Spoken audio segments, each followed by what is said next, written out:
8,000 गरिदियो यो डराउ दिएछ अनि 8,000 परेको गौरा सुरा कोटलाई अनि सबैसँग दाजुभाइ साथी 3,000 मा आएको उनले बिदलाई दिनलाई अनि मैले 3,000 दिएको थिएँ अनि जेठाले 3,000 पठाइदिए साइलाले 3,000 गर्दा 9,000 भएन त अनि आमाले पनि दिनु होला अलिअलि दिनु भनेर दियो नि ठिकै हो त के गर्नु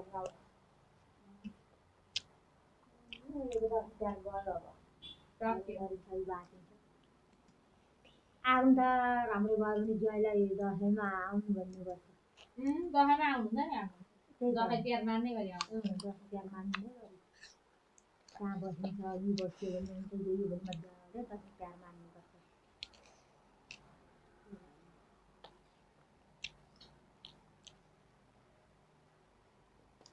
मलाई अस्ति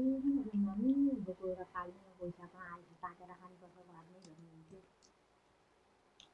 त्यो होइन बितिहाल्छ मासु लगिहाल्छ नि घर गएको होइन अहिले अरू खाँदा भइहाल्छ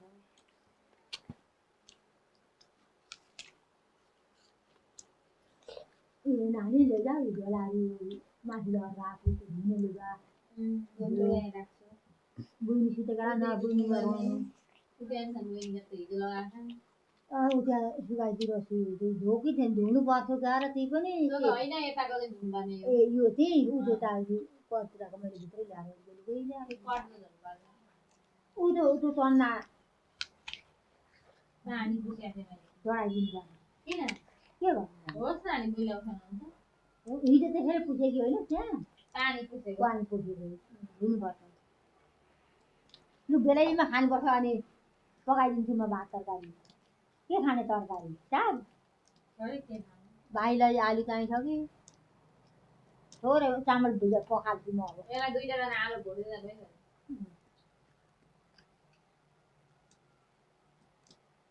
मैले घरे खाएँ भने अलिकति तातो भात खान्छु केही चाहिँदैन ऊ दही बिहानको हिजोको दही गिलासमै छ खाएकै छुइनँ पानी आयो क्या र मैले चाहिँ अलिअलि अमिलो भएको रहेछ लान्छु सबै फाल्छु बिहान पनि त्यति खाइएन बेलुका पनि खाइएन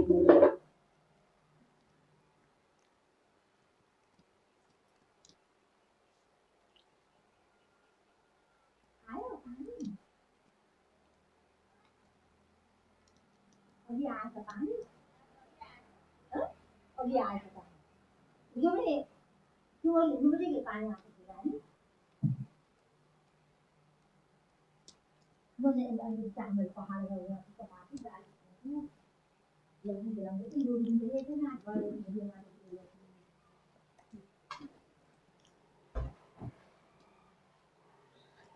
भन्नु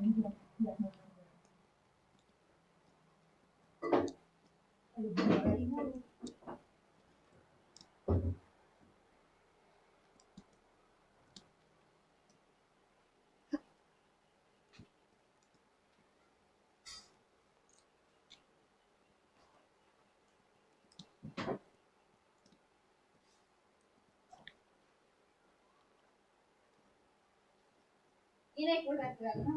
क्या नाम इनै कुर्ता सुरुवाल है त्यो पनि हुन्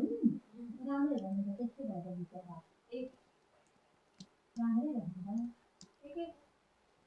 म त्यस्तो बिचरा बाँध्छ कता अब दिँदैन कोहीले लुगा गाह्रो छ नि भन्न पो पर्दैन त्यस्तै लाग्यो मैले दिएको बिचरा के भन्छ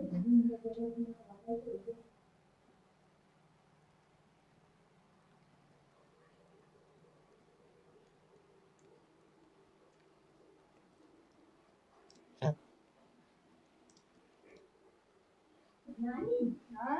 त्यो प्लान्टी हेर त बाबु माथि मैले दिएन भिजा कि कपडा पनि भिज्यो अहिले धुलो लुगा कति हुन्छ धुलो बिहान थोरै लुगा पनि हुन्छ बुझ्नु भाइले हल्लाउँदै बसेपछि राताति माथि सुकाउनु ल बाबा हाम्रो नसुकाउनु ल थोरै 2 मिनट मात्रै लाग्छ ल बाबा यति भयो 2 मिनट लागेर पकाइदिनु अलिकति दाल पकाइदिन्छु भन्न छोड्नु भन्छ त्यो भन्न